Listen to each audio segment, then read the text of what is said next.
ಒಣಗಿದ ಇದ್ಕಿದ ಬೇಳೆ ಅವರೇ ಬೇಳೆನ ಸಾರು ಮಾಡೋಣ. ನೋಡಿ ಈ ಥರ ಇರುತ್ತೆ. ಇದೊಂದು 2 ಇಡಿ ತೊಗೊಂಡಿದ್ದೀನಿ. ಬಿಸಿ ನೀರಲ್ಲಿ ಸ್ವಲ್ಪ ಹೊತ್ತು ನೆನೆಸ್ಕೋಬೇಕಾಗುತ್ತೆ. ನೋಡಿ ಒಂದು ಅರ್ಧ ಗಂಟೆ ಆದಮೇಲೆ ಈ ಥರ ಆಗಿರುತ್ತೆ. ಇವಾಗ ಒಂದೆರಡು ಸತಿ ಚೆನ್ನಾಗಿ ತೊಳ್ಕೊಳ್ಳಿ.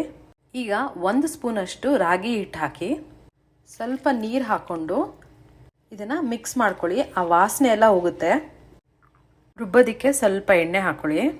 ಈರುಳ್ಳಿ, ಬೆಳ್ಳುಳ್ಳಿ, ಶುಂಠಿ, ಚಕ್ಕೆ, ಲವಂಗ ಎಣ್ಣೆಗೆ ಹಾಕ್ಕೊಂಡು ಚೆನ್ನಾಗಿ ಫ್ರೈ ಮಾಡ್ಕೊಳ್ಳಿ. 1 ಸ್ಪೂನಷ್ಟು ಹುರ್ಗಡ್ಲೆ. ಫ್ಲೇಮ್ನ ಆಫ್ ಮಾಡಿಬಿಟ್ಟು 1 ಕಪ್ಪಷ್ಟು ಹಸಿ ತೆಂಗಿನ ತುರಿ, ಸ್ವಲ್ಪ ಅರಿಶಿನದ ಪುಡಿ, 1 ಟೇಬಲ್ ಸ್ಪೂನ್ ಸಾರಿನ ಪುಡಿ. ಸಾರಿನ ಪುಡಿ ಇಲ್ಲಾಂದರೆ ಅಚ್ಕಾರದ ಪುಡಿನೂ ಹಾಕೋಬೋದು. ಅರ್ಧ ಟೇಬಲ್ ಸ್ಪೂನ್ ಧನಿಯಾ ಪುಡಿ. ಕಂಪ್ಲೀಟ್ಲಿ ಕೂಲ್ ಆದಮೇಲೆ ನೀರು ಹಾಕ್ಕೊಂಡು ಫೈನ್ ಪೇಸ್ಟ್ ಮಾಡ್ಕೋಬೇಕು. ನೋಡಿ ಈ ಥರ ಆಗಿರಬೇಕು. ನೋಡಿ ಈ ಥರ ಬೇಳೆ ರಾಗಿ ಹಿಟ್ಟಲ್ಲಿ ನೆನೆಸ್ಕೊಂಡು ಇವಾಗ ಮತ್ತೆ ತೊಳ್ಕೊಂಡು ರೆಡಿ ಮಾಡಿಟ್ಕೊಳ್ಳಿ. ಒಗ್ಗರಣೆಗೆ ಸ್ವಲ್ಪ ಎಣ್ಣೆ. ಈಗ ಈ ಬೇಳೆನ ಎಣ್ಣೆಗೆ ಹಾಕ್ಕೊಂಡು ಸ್ವಲ್ಪ ಅರಿಶಿನದ ಪುಡಿ.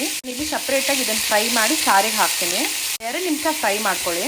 ಸಾರಿ ಒಗ್ಗರಣೆಗೆ ಸ್ವಲ್ಪ ಎಣ್ಣೆ, ಸಾಸಿವೆ, ಈರುಳ್ಳಿ, ಕರ್ಬೇವಿನ ಸೊಪ್ಪು, ಟೊಮ್ಯಾಟೊ, ಆಲೂಗಡ್ಡೆ, ಬದನೆಕಾಯಿ, ರುಬ್ಬಿರೋ ಮಸಾಲ ಹಾಕೊಳ್ಳಿ. ಸಾರು ಕನ್ಸಿಸ್ಟೆನ್ಸಿ ನೋಡಿಕೊಂಡು ನೀರು ಆ್ಯಡ್ ಮಾಡಿ.